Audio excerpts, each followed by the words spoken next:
अब जिक्र करेंगे हरियाणा में विधानसभा चुनाव के बाद एग्जिट पोल में कांग्रेस की सरकार बनती नजर आ रही, जिस तरीके से अभी हमने आपको दिखाया।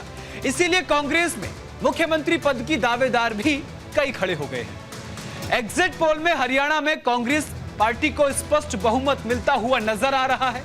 इसके बाद से पार्टी काफी उत्साहित है और साथ ही शुरू हो गया है कौन बनेगा मुख्यमंत्री इसका सवाल। Who will be the chief minister of Haryana. हर कोई यह जानना चाहता है कि अगला हरियाणा का मुख्यमंत्री अगर कांग्रेस पार्टी सत्ता में आती है तो कौन होगा। यह सवाल इसलिए बेहद अहम हो गया है क्योंकि कुमारी शैलजा काफी दिनों बाद एक्टिव हुई क्योंकि वह मुख्यमंत्री पद चाहती थी। उधर भूपेंद्र हुड्डा जो है वो साफ तौर पर आला कमान को लेकर जिक्र कर रहे थे। अब हम आपको 3 नाम दिखाते हैं। कौन वो 3 नाम है? सबसे पहला नाम आपको बता, देखिए सबसे पहला नाम भूपेंद्र सिंह हुड्डा का है।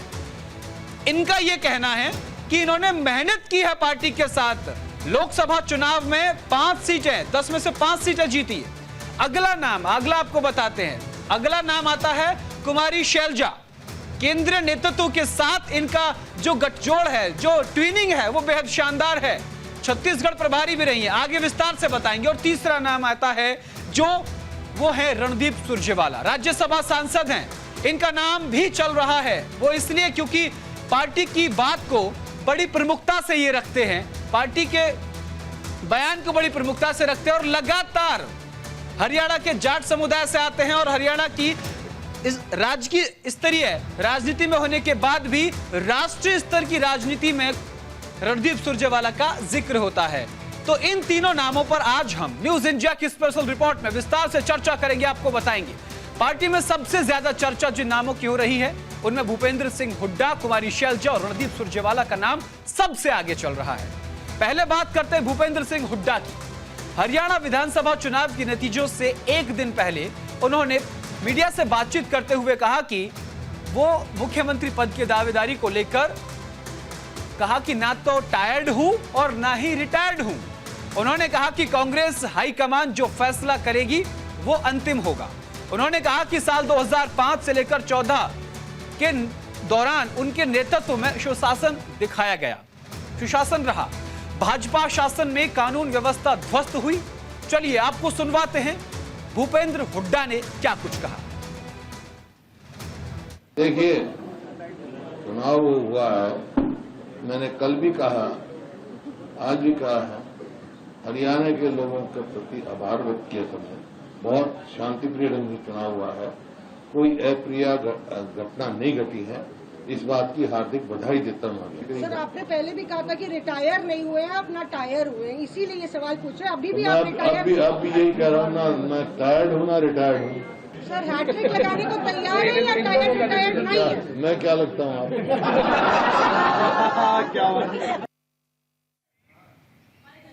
भूपेंद्र सिंह हुड्डा को कांग्रेस पार्टी के हाईकमान का करीबी समझा जाता है। राहुल गांधी और प्रियंका गांधी से उनकी ट्विनिंग काफी अच्छी दिखाई देती है।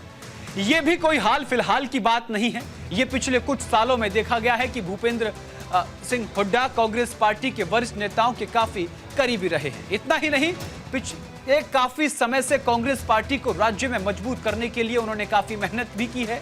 10 साल तक हरियाणा के 2 बार मुख्यमंत्री रहे। उन्होंने 2024 के लोकसभा चुनाव में भी पार्टी के लिए जमकर प्रचार किया। इसी दौरान 10 में से 5 सीटों पर कांग्रेस ने जीत दर्ज की। अब हम आपको ग्राफिक के जरिए बताएंगे, समझाएंगे, दिखाने का प्रयास करेंगे कि क्यों आखिर भूपेंद्र सिंह हुड्डा ही क्यों। देखिए, भूपेंद्र सिंह हुड्डा को कांग्रेस पार्टी के हाईकमान का बेहद करीबी माना जाता है। वो अक्सर दिल्ली के दौरे पर रहते हैं तो प्रियंका गांधी और राहुल गांधी से मुलाकात करते हैं, सोनिया गांधी से भी आशीर्वाद लेते हैं और हरियाणा में स्थिति को बताते हैं। राहुल गांधी और प्रियंका गांधी दोनों के अच्छा मेल खाता है, यानी कि जो सोच है वो युवा सोच भी उनकी मिलती हुई नजर आती है। इसलिए भूपेंद्र हुड्डा का नाम चल रहा है। भूपेंद्र हुड्डा पार्टी के वरिष्ठ नेताओं के काफी करीबी हैं। आपको बता दें कि मल्लिकार्जुन खड़गे को जब पार्टी का राष्ट्रीय अध्यक्ष बनाया गया था उस दौरान इन्होंने अपनी बात प्रमुखता से रखी थी। पिछले लंबे समय से कांग्रेस पार्टी को राज्य में मजबूत करने की कोशिश कर रहे हैं, लगातार लगे हुए हैं। किसान आंदोलन हो, खिलाड़ियों की बात हो, लगातार वो जनता के बीच में रहे। हरियाणा में कांग्रेस को मजबूत किया। उसके बाद इनकी कई विशेषताएं हैं। तो ये तमाम भूपेंद्र सिंह हुड्डा को कांग्रेस पार्टी के हाईकमान का करीबी माना जाता है। राहुल गांधी प्रियंका गांधी के करीबी हैं और सबसे बड़ी बात यह है कि इन्होंने 2024 के लोकसभा चुनाव में काफी मेहनत की और उसके बाद इन्होंने जो क्लीन स्वीप किया था 2019 में उसको वापस ना दोहराते हुए इन्होंने 5 सीटों पर जीत दर्ज कराने में मदद दी। अगला नाम आता है कुमारी शैलजा का। दूसरा नाम लिस्ट में दूसरा नाम आता है कुमारी शैलजा का, जो एक दलित चेहरा है। वो वर्तमान में सिरसा लोकसभा सीट से सांसद हैं और उनका नाम भी मुख्यमंत्री की रेस में शामिल है। उनके गांधी परिवार से बेहद नजदीकियां हैं और ये नजदीकियां जग जाहिर हैं। वो हरियाणा की प्रदेश अध्यक्ष भी रह चुकी है।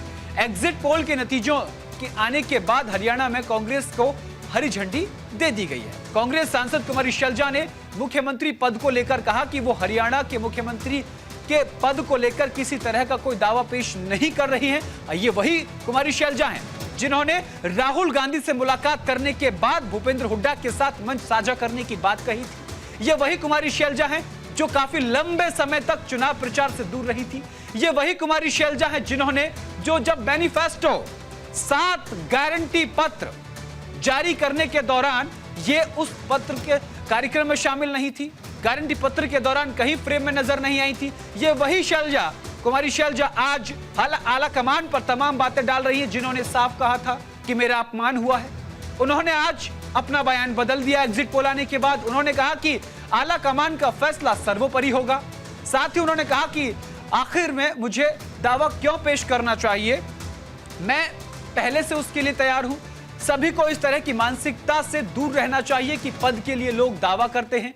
एग्जिट पोल के नतीजों पर शैलजा ने क्या कुछ कहा है कि मुझे विश्वास है कि हरियाणा में कांग्रेस पार्टी 60 से ज्यादा सीटें लेकर आएगी। पहले आपको सुनवाते हैं कुमारी शैलजा ने क्या कुछ कहा।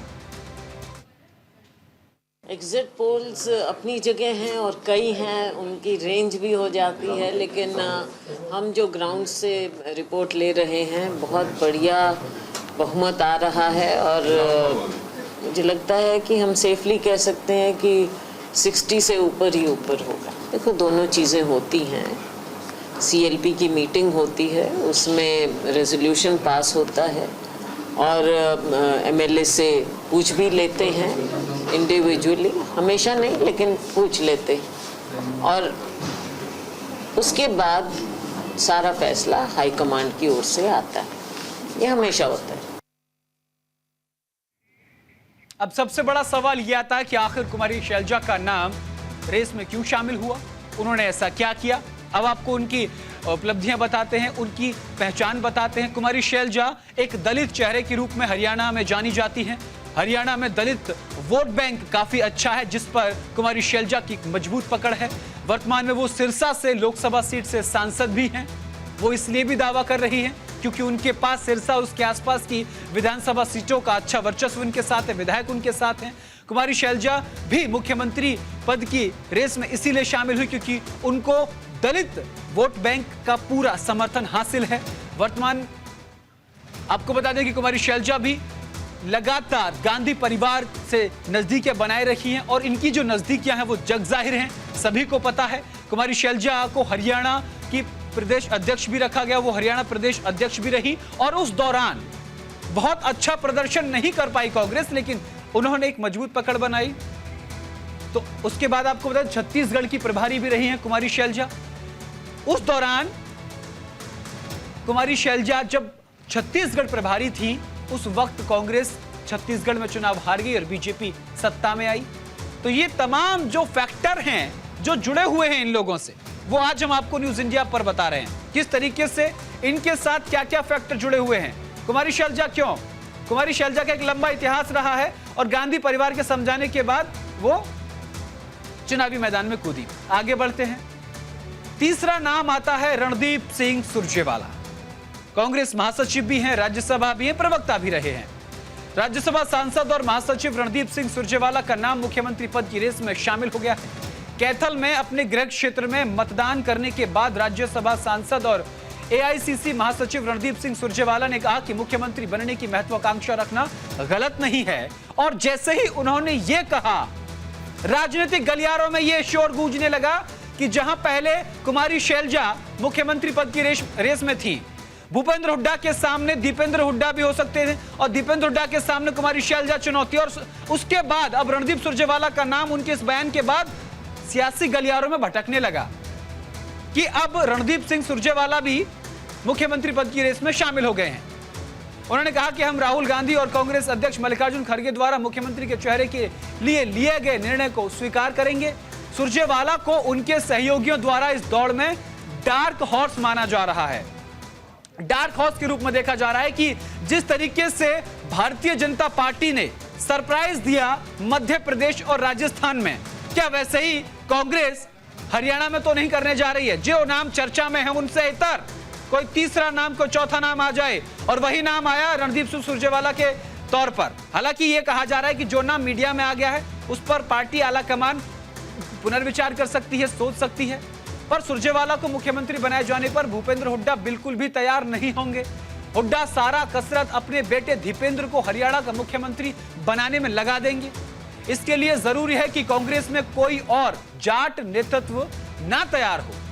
अगर एक बार सुरजेवाला मुख्यमंत्री बन गए तो दीपेंद्र का नंबर अगले 10 सालों तक आने वाला नहीं है। उसका कारण क्या है, अब हम आपको रणदीप सिंह सुरजेवाला की खासियत बताते हैं।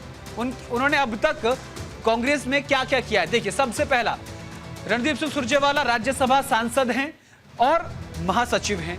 ये अपनी बात प्रमुखता से रखते हैं। मुख्यमंत्री बनने की महत्वाकांक्षा रखना गलत नहीं है। जैसे ये बात रणदीप सिंह सुरजेवाला ने बोली, उसके बाद से लगातार ये सुर्खियों में आ गए। मीडिया में इनका नाम मुख्यमंत्री पद की रेस में चलने लगा। सबसे बड़ा फैक्टर, जो सबसे ज्यादा वोट बैंक है, वो जाट वोट बैंक हरियाणा में है और जाट समुदाय से रणदीप सुरजेवाला आते हैं। मजबूत पकड़ जाट समुदाय पर इनकी मानी जाती है। कांग्रेस को युवा चेहरा है, यानी कांग्रेस का युवा चेहरा माने जाते हैं और राहुल गांधी के विश्वास पात्र हैं। ये सबसे बड़ी बात, राहुल गांधी के विश्वास पात्र हैं। तो ये तमाम जो चीजें हम आपको बता रहे हैं, राहुल गांधी के विश्वास पात्र होने के साथ साथ हरियाणा की वास्तविक स्थिति से शीर्ष नेतृत्व को अवगत कराते हैं। सुरजेवाला न सिर्फ जाट होने के चलते बल्कि उनके तार्किक बयान इनको खास बनाते हैं। तार्किक बयानबाजी, पार्टी का पक्ष मजबूती से रखने की वजह से भी ये हमेशा चर्चाओं में रहते हैं। रणदीप सिंह सुरजेवाला, ये नाम वो हैं जो मुख्यमंत्री पद की रेस में चल रहे हैं।